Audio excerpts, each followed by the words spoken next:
Hey gang, and welcome back to another EDH Top 10. This week we're going to look at Top 10 EDH cards you must answer. So a little criteria about these lists, and as we go down, there's a lot of cards that could have made this list, and a lot of cards I'm not going to be covering, and there's not much I can do about that. This list has been made through my own experience. These are the cards that I have to answer when I see them coming down on the other side of the table. That being said, chances are you've got your own list, and I'd love to see them down in the comments below. Let's get into the list. Number 10, Cyclonic Rift. Now I'm sure a lot of you are nodding your heads as soon as I said this card. Chances are if you played against a blue deck, you know this card is coming. The reason it's so far down on the list is because by itself, it cannot win an opponent a game. However, chances are they're never going to cast this without some kind of winning position, so assuming that's the situation, this card becomes a card that you have to answer. Having an opponent who is their entire board while the rest of the table has to restart is not a situation you want to find yourself in. Number 9, Blightsteel Colossus. So Infect is a kind of weird mechanic in Commander. I don't really know who made the decision, but considering that it takes the same amount of poison damage to kill a player in Standard as it does in EDH despite the 20 points of health difference, I'm not entirely sure how people don't consider this a huge threat. If this guy connects with one opponent once, they're done. I mean,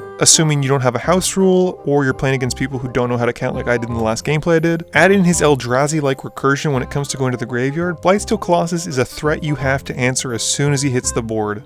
Number 8. Sneak Attack. Now, I ranked Sneak Attack slightly higher than Blightsteel Colossus, mainly because there are a ton of ways to exile artifacts in EDH. Sneak Attack is a very dependent card in the sense that basically you have to have a bunch of creatures in your hands in order to get the most out of it. Cheating out a creature for only 1 red is almost enough to validate it in any deck. Add in the fact that it gives the creature haste and sacrifices instead of exiles at the end of turn, Sneak Attack is a very strong enabler for most creature-based decks.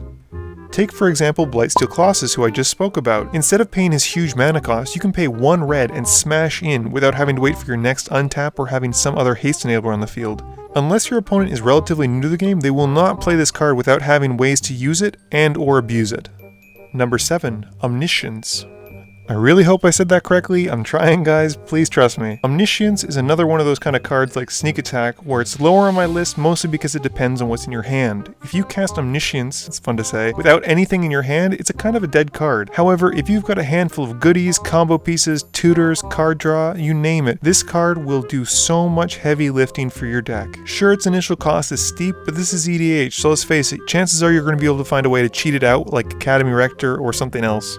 Number 6, and also number 5, Iona and Elesh Norn. I have a hard time deciding which one of these is better than the other one, so I'm going to put them together. Elesh Norn is a powerhouse against any kind of creature-based deck. Not only does it make your creature stronger, it severely neuters your opponent's board. On the flip side, Iona does a very similar effect, where if you're playing against an opponent who plays one color, it can effectively take them out of the game. They offer incredibly powerful effects for any deck that run white, and severely neuter an opponent based on what your meta is like. Number 4, Necropotence. Arguably one of the strongest drawing enchantments in the game, Necropotence is difficult to run in 3+ color decks, but that won't stop them from trying. One of the best ways to grind out of your opponent is to have more resources than they do, not to mention more cards. Necropotence turns one of our most important resources, our life points, into card draw. Being able to pay as much life as we want for as many cards as we want for only 3 black mana is incredible. If this sits on the field for more than 2 or 3 turns, chances are your opponent's going to be able to dig deep enough to find whatever they need to finish the game. It's a risky card for sure, as there have been games where I've been mindslavered when I had Necropotence out and died because of it, but the reward far outweighs the risk in many cases.